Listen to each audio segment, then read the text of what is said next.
Hello, good morning everyone. Good morning. Flex ko lang itong mga gawa kong DIY rock. DIY crafts. DIY project.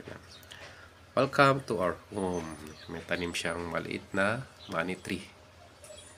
Ito, katabi na yung mga kamay. Kamay na gawa sa fabric cement. Ito, gloves to.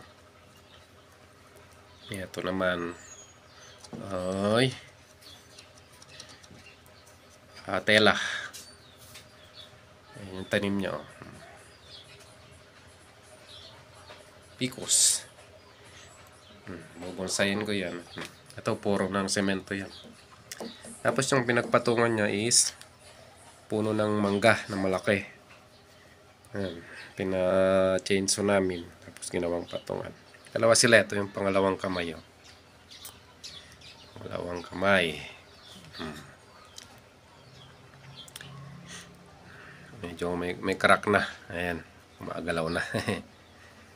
Pero madali lang yan. Lagyan mo lang ng glue. Tapos pintahan. Yan sila.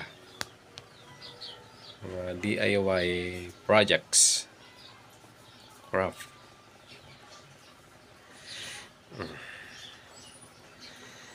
Naman yung DIY footwear holder or footwear rack.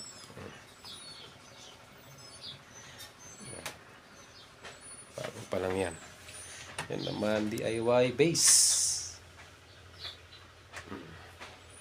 Na may tanim na putos na may pool.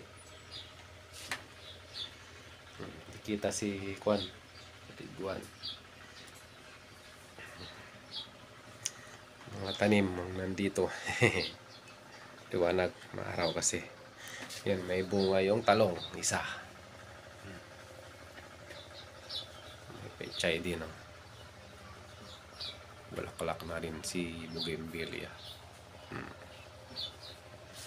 Tapos yung likod niya, meron ding DIY na base ba yan tawag? Ayan. Sa ilalim may mga natutulog na tuta. Ayan. Mga rubber tree. Mga halaman nilagyan ng pool. Ayan na.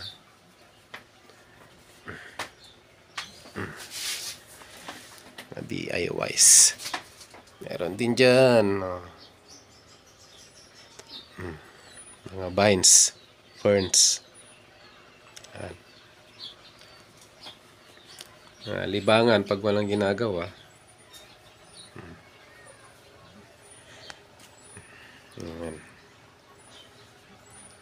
Kamay. Si kamay. Bonsayin ko yan eh. Parang balete na maliit. Ayan.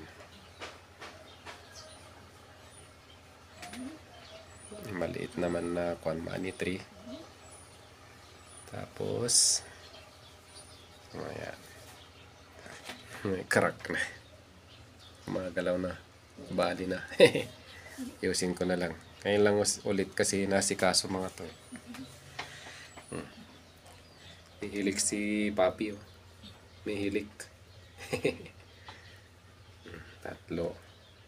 Wala yung isa, apat sila eh. May hilik. Tulog na tulog. Ito yung pagkain nila. Dog food.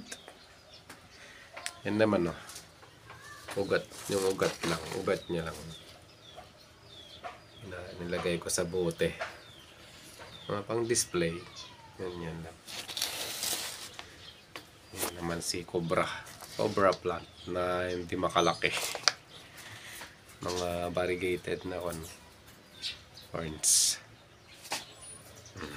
Tapos yung yung rubber tree naman tinanim ko sa sirang pitchel. Malaki naman.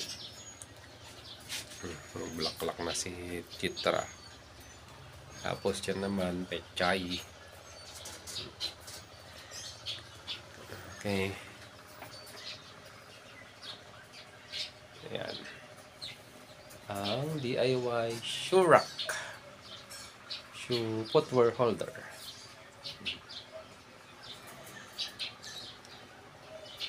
Thank you so much for watching sa akin pong munting video. Hope to see you again on my next content or next vlog, next video.